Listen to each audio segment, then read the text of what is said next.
Welcome to the Free from Wall Street podcast, where we share how we have done over $200 million in real estate deals to create, preserve, and pass on generational wealth without the roller coaster ride of the stock market.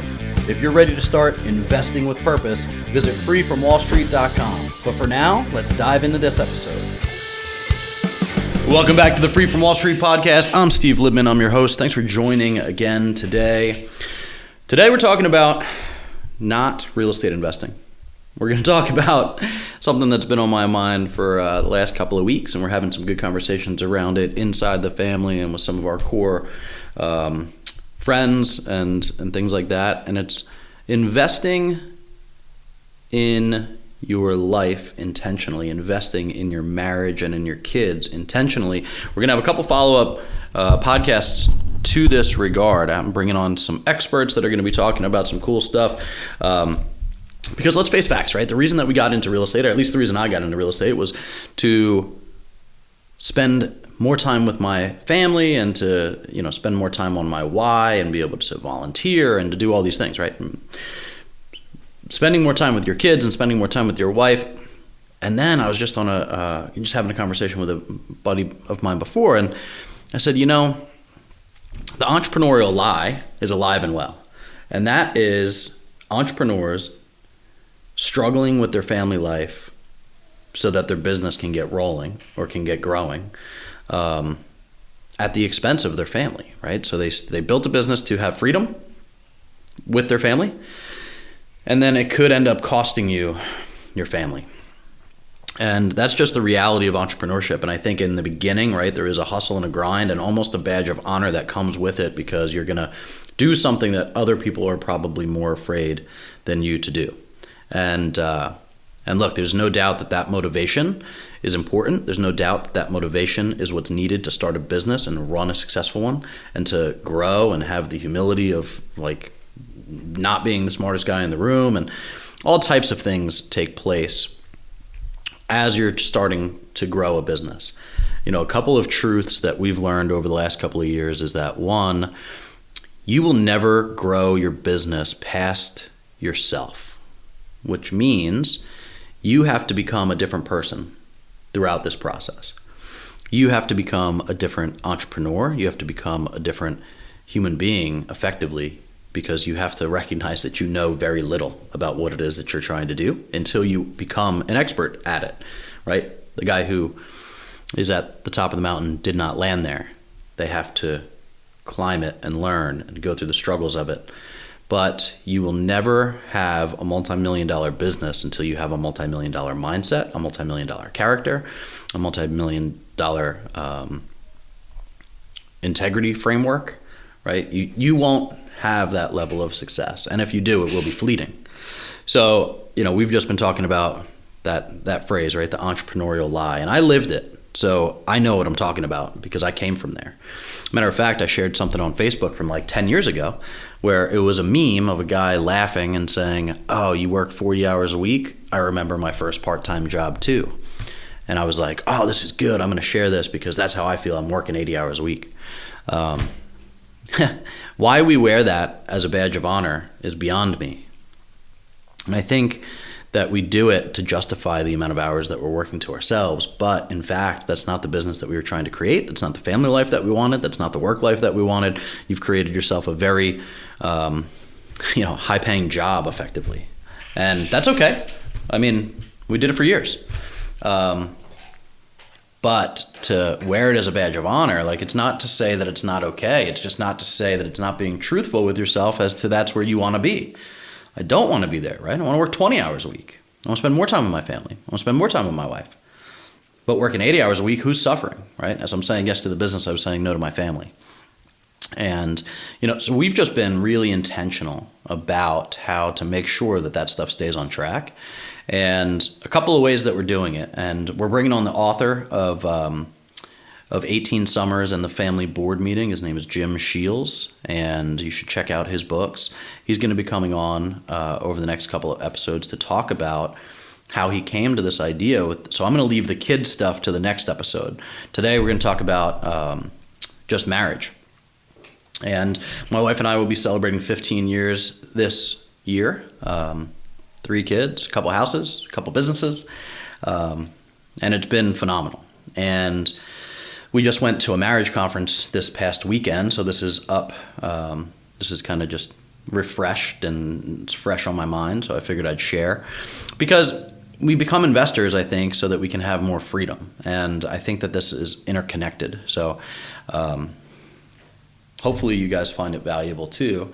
And let me know in the comments what you're thinking and what you're doing to be intentional about that relationship. If you're married. If you're not, this probably isn't the episode for you.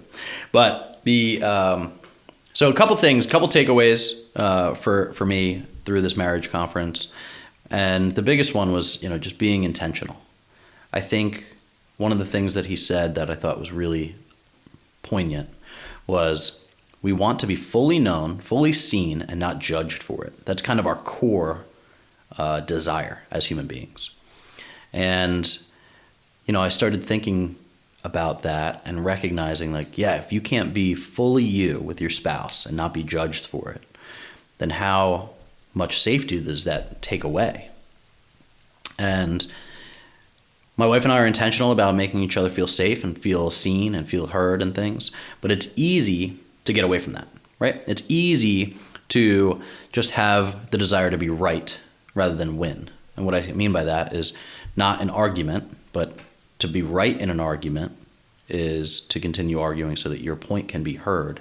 Winning an argument or a debate or whatever discussion you want to call it, essentially is being a servant leader, right? And hearing to understand, not listening so that you can speak, but listening to understand.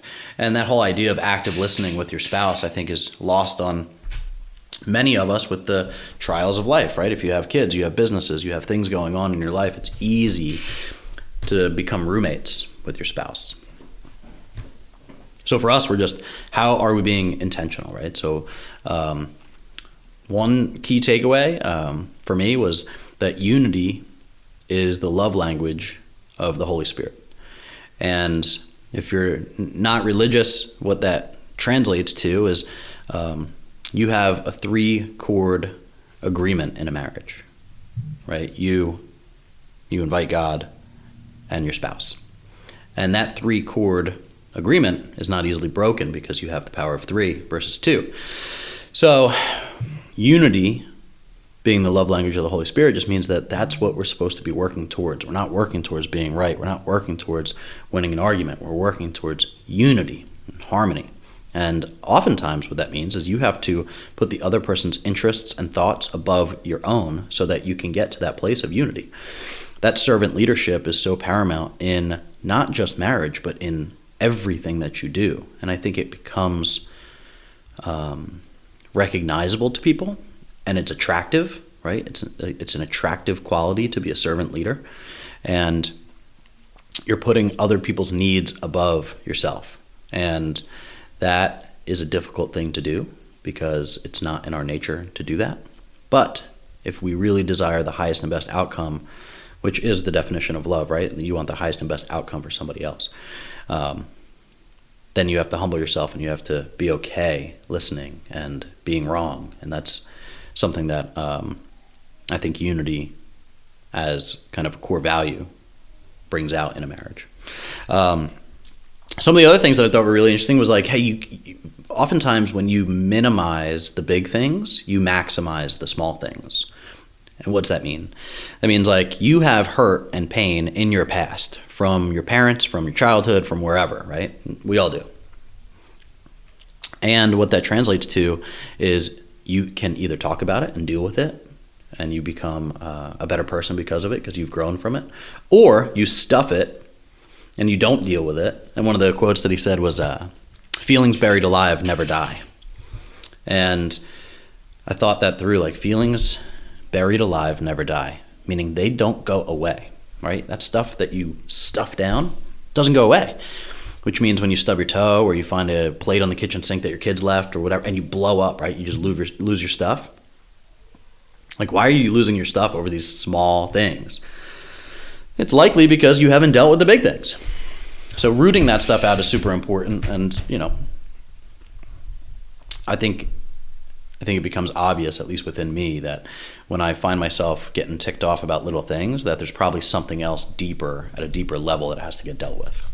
And that can go in your marriage too, right? Like, don't let things fester.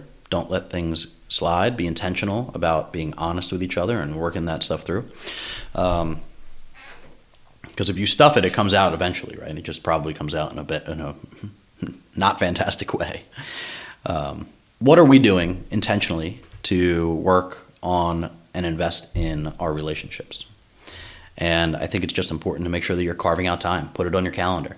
I think I've brought this up in another podcast, but there's some people in my life that say, like, why don't you just call me? Like, you don't need to schedule a time with me. Just pick up the phone and call. It's like, hey, you're important enough to me to get you on my calendar so that I am intentional about calling you. And just because it doesn't seem spontaneous doesn't make it not honorable, right? Doesn't make it less important because it's on my calendar. In fact, it's more important because I live and die by that thing. So, we're trying at the end of every week to sit down and my wife and I talk about, like, hey, what happened this week? Almost like a weekly debrief, right? Navy SEALs do this. They come back off of a mission and I read this. I wasn't a SEAL, by the way, if you can't tell by the photos.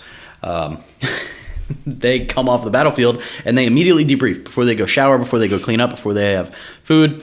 They sit down and they say, what went right, what went wrong, what should we do different next time? So we're trying to do that on a Friday after the kids go to bed and just sit down and debrief. And then looking forward, hey, there's an inverse relationship between clarity and stress, and we want to make sure that we have clarity going into the next week. So let's pick one thing that we're going to focus on for the marriage, one thing that we're going to focus on for the kids, and one thing that we're going to focus on for the household, like if we're trying to get projects done or, the honey-do list type thing. And then we'll check in next Friday and see how we did. So I think those things are simple, right, but impactful if you're just making sure that you're spending that time. And then for God's sakes, when you go out for date night, put the phone away. This is something that I've struggled with over the years. We're getting better at it. But yeah, that's your time to invest in each other, to listen, right? Turn your back to the TV, put your phone down, whatever it is. When you're going out, just spend that time dating each other. And I think it's easy as you get married and as you stay together longer to just go out and kind of fall into the same mundane activities of checking stuff on your phone or whatever. So anyway, investing in your marriage. And this all stems from, like I said, the reason, the why behind we get into investing in real estate. It's so that we can invest in our relationships more heavily, but it won't happen automatically, right? It has to happen intentionally. So my name's Stephen Libman. I'm your host, Free from Wall Street. Check you next time. Thanks for listening to the Free from Wall Street podcast. If you like what you hear, leave us a rating and review and let us know what you think.